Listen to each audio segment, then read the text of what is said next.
Hi, my name is Alissa, and in 2020 my partner and I decided to hike across the Alps on the E5 long-distance trail from Oberstdorf to Meran.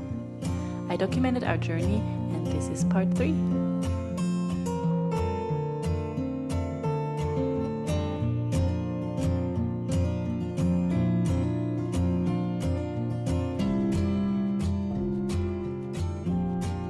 Good morning, it is day 4. Today we walk from Venet Gipfelhütte to Braunschweigerhütte, and first we have to go across a little mountain, so it goes upwards for a while, then we have a larger descent, although not as bad as yesterday, to the village of Benz. From there we'll take the bus for a few stops, which is just to shorten the amount that we have to walk today. Most people do that because otherwise it's a very long stretch, and this way you can kind of save some time walking through villages and on roads, which is not so nice. Right now we're walking on a beautiful ridge. I'll take a picture afterwards, or I'll film a bit so that you can see. We're feeling good, a bit tired, but if you walk really slowly, I think that's key in the mountains, then it should work out fine. We managed to make the first climb. Now it's straight ahead to the next top of the mountain and then downhill for quite a while. And you just saw the beautiful views that we're getting, although in real life they are more beautiful than what you just saw. And if you wondered how we find our way, there's usually a big red E5, or sometimes there's white and red lines on the rocks that also show you that you're still on the correct path, like here.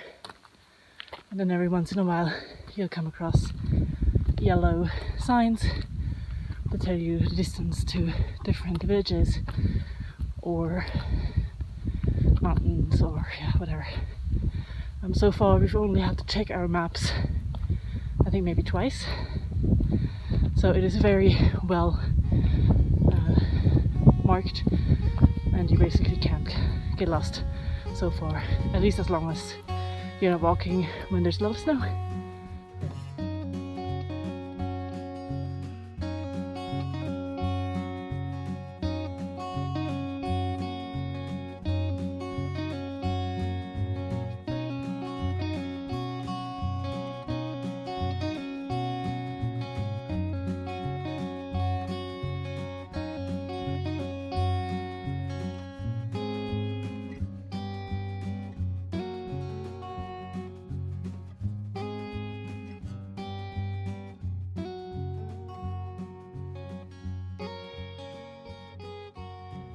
Hello again, we are still on our descent, climbing down the mountain, although today is much easier than yesterday, and I'm super relieved because yesterday was quite tough for us. It was steep, it was downhill the whole day, a lot on loose gravel, sometimes a bit dangerous terrain, not super dangerous, but you had to really be careful, concentrate a lot to avoid slipping, because if you'd slip there, then you risk falling down there's always a drop right next to you, and if you fall down there, it can be deadly, and obviously we want to avoid that. And today it is much easier, there's not as much loose gravel, so you have better grip, and there's not a drop on one or even on both sides, so it's quite flat next to you, which means that if you fall, of course you will hurt yourself, but you won't break your neck, and that means that you are a lot less tense, at least I am. You're walking down with a lot less worry, I'd say, on your mind, and you don't have to focus so hard, so it's much more easygoing, and the scenery is beautiful. Like, for me, this so far is the most beautiful stretch. Oh, and I also forgot to mention the most important news, which is that today I had dry shoes and dry socks, which is first ever since we started, so day 4, dry shoes and dry socks, perfect. We're on the flat, at least for a little moment, probably not for long. We will arrive at a little mini restaurant in about 2 minutes at the bottom of this pathway, and then we'll take a break. And the first thing that I do as soon as I get on a piece that's a bit more flat, is loosening my straps on my backpack. I can only recommend this because if you walk downhill, you should pull it towards your back more so that it really sits close to your back and it doesn't rock back and forth as much. On the flat, you can loosen it up. It will sit more on your hips, so it will save your shoulders some strength, and on top of that it will be a bit more away from your back and you will get more air, so you'll get less sweaty. And it's just also good to change up the way the weight is put on your back and shoulders every now and then so that it's not always sitting in the same spot. And like this, I've had no trouble so far with my pack. I don't feel it. I mean, of course I would be faster downhill and uphill without it, but I don't have any pain. It doesn't push on me too much and I got used to it. I don't know why I cannot feel it very much, which is very nice. Of course it's not that heavy since we don't have to bring a tent, etc., but still.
Alright, we are on our way up the hill to Braunschweigerhütte where we'll spend the night today.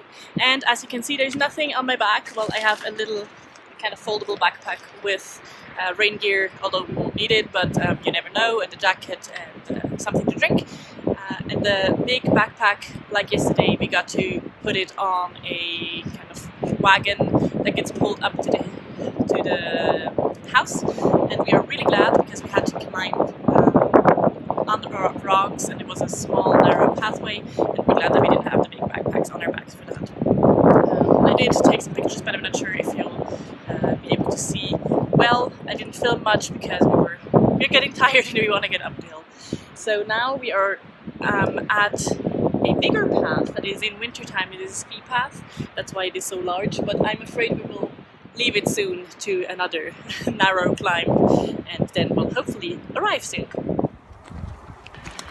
So my partner just rightfully pointed out that I shouldn't only film during breaks after I caught my breath and when I'm all happy and smiley, because he said it gives a wrong impression of what this trail is and how tiring it can be. Oops. So he said I should film more during our uphill climbs. As you can hear, the reason why I don't do that is because I'm huffing and puffing and it's not just easy peasy lemon squeezy, so it's not so fun to listen to me while I'm walking up here, but for once you get an impression of what it is like. Yeah, I mean, it depends on your level of fitness. I'm sure there's people walking up here double the speed than what we are walking up here, but if you're not too trained and not a born hiker with a lot of experience in this type of mountain terrain, high mountain terrain I should add, then it does get tiring. It is doable, at least so far. If not, you'll learn later on, but yeah, it is tiring and you have to go very slow, pace yourself, etc. But now I'm gonna stop talking because that makes it even more tiring.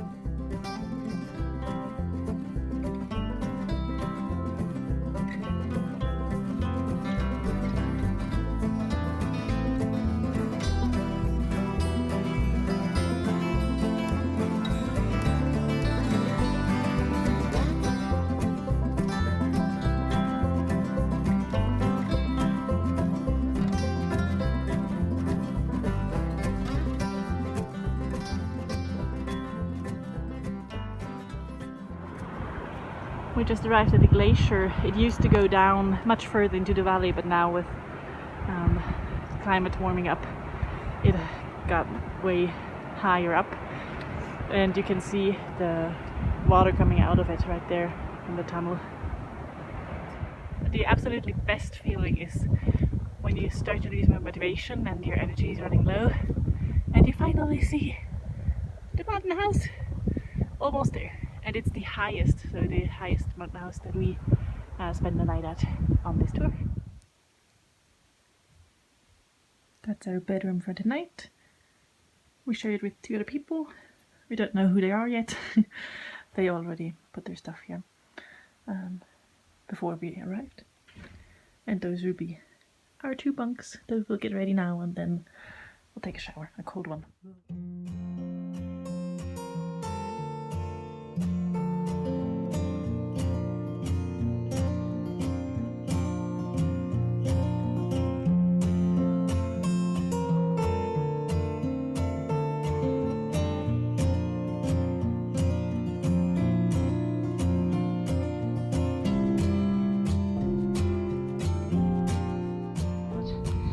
Absolutely beautiful, absolutely. Can't talk anymore. But then when you're on the loose, when you're on the flat, you can loosen it up. We are on our way up the hill to the Braunschweiger